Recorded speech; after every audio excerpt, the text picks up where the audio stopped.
नमस्कार सभी हमारे विद्यार्थियों को। आज एक छोटी सी वीडियो, बहुत छोटी सी है, जहां से शुरुआत करना चाह रहे हैं। भारतीय संविदा अधिनियम में जो पक्षकार संविदा में शामिल हो रहे हैं, उनकी योग्यता के बारे में, उनकी सक्षमता के बारे में क्या कहीं कुछ चर्चा की गई है? अगर इसको दूसरे शब्दों में समझें, क्या किसी पक्षकार को कुछ स्पेसिफिक क्वालिफिकेशन होल्ड करनी चाहिए? क्वालिफिकेशन इन द सेंस आप पढ़ाई लिखाई से क्वालिफिकेशन मत समझिएगा, उसकी कोई उसमें योग्यता ऐसी होनी चाहिए, सक्षमता होनी चाहिए। इसको दूसरे शब्दों में अगर समझें, क्या कोई पक्षकार यानी जो संविदा में शामिल हो रहा है उसमें कोई ऐसी डिस्क्वालिफिकेशन भी हो सकती है क्या, जिसके कारण वो संविदा न कर पाए? इसके बारे में क्या कहता है हमारा भारतीय संविदा अधिनियम 1872, उसको हम जानने की कोशिश करते हैं।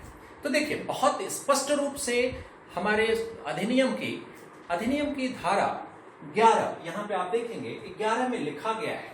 क्या लिखा गया है? मेरी जैसी स्टाइल है, आप अपने पास बैक रखेंगे तो आपको ज्यादा आसानी होगी पढ़ने में।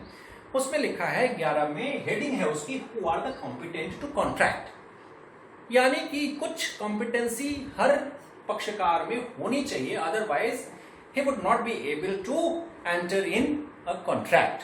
तो 11 में क्या कहता है? 11 में जो पहली लाइन प्रोविजन कहती है कि every person is competent to contract. यहां पे एक शब्द आप लिख सकते हैं, competent to contract.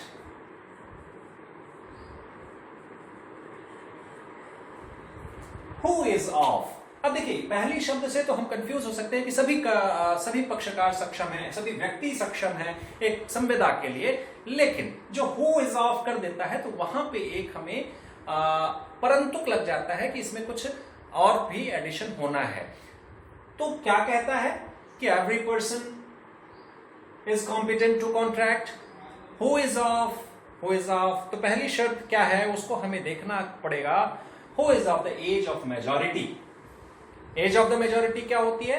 According to the law to which he is the subject. अगर वो किसी स्पेसिफिक लॉ में, किसी स्पेसिफिक पर्सनल लॉ में बिलोंग करता है या कोई और उस पर कानून लागू होता है, तो उसके अनुसार उसको मेजॉरिटी, अपनी वयस्कता की आयु, he should have attain the age of majority, मतलब वो वयस्क हो चुका हो। पहली शर्त यह है कि वयस्कता। तो वयस्कता क्या होती है, इसको यहीं पे हम शॉर्ट में समझ लें कि इन जनरल, सामान्य रूप से वयस्कता की आयु भारतवर्ष में जो इंडियन मेजॉरिटी एक्ट है उसके हिसाब से 18 वर्ष होता है सामान्यतया।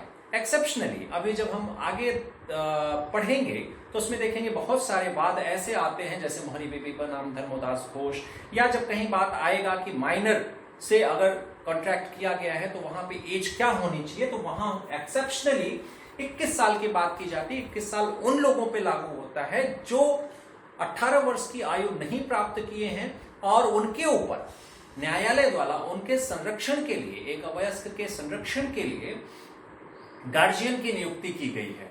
तो जब तक वो 21 साल की आयु नहीं प्राप्त कर लेंगे, तब तक वो इस सेंस में कॉन्ट्रैक्ट करने के लिए सक्षमता के संदर्भ में वो सक्षम नहीं माने जाएंगे।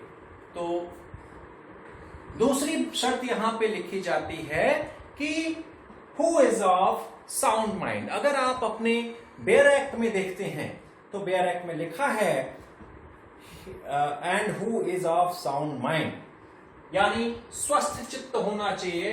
यहां पे इसका स्वस्थ चित्त होना, यानी जो पक्षकार शामिल हो रहे हैं, सारे पक्षकारों की स्वस्थ चित्तता होना आवश्यक है, otherwise they will be disqualified to make a contract.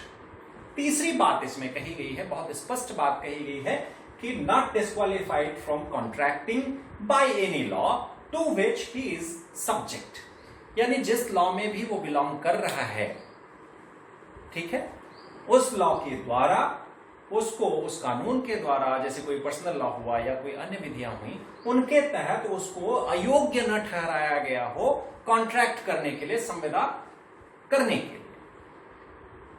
अब देखिए, हमको अब इन तीनों बातें, ये बहुत छोटी सी बात आ जाती है कि age of majority, soundness of mind and not disqualified by any law.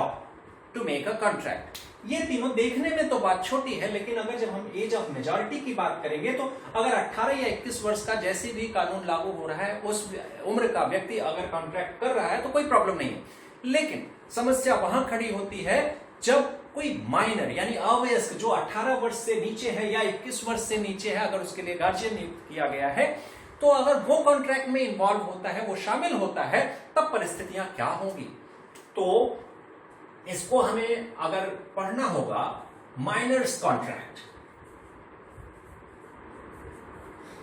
इसका आशय यह हुआ कि अगर कोई सब अवयस्क किसी संविदा में शामिल हो ही जाता है तब परिस्थितियां क्या होंगी, उसके साथ कैसा व्यवहार कानून द्वारा, न्यायालय द्वारा या दूसरे पक्षकार के साथ कैसा व्यवहार न्यायालय द्वारा किया जाएगा। ये बहुत सारे वादों में प्रिवी काउंसिल के समय से चल रहा है और कुछ चीजें सेटल हुई हैं। उसके बारे में चूंकि इस छोटी वीडियो में ये चर्चा करना संभव नहीं है, तो हमें 2 या 3 वीडियो बनानी पड़ेंगी माइनर्स कॉन्ट्रैक्ट के संदर्भ में, तो वो हम बनाएंगे। और दूसरी बात, अगली वीडियो हमारी जो होगी वो छोटी और होगी, soundness of mind of the parties of a contract. उन पे हम चर्चा करेंगे अगली वीडियो में कि एक कॉन्ट्रैक्ट के संदर्भ में जो कॉन्ट्रैक्ट करने पक्षकार जा रहे हैं उसमें स्वस्थ चित्तता क्या होती है।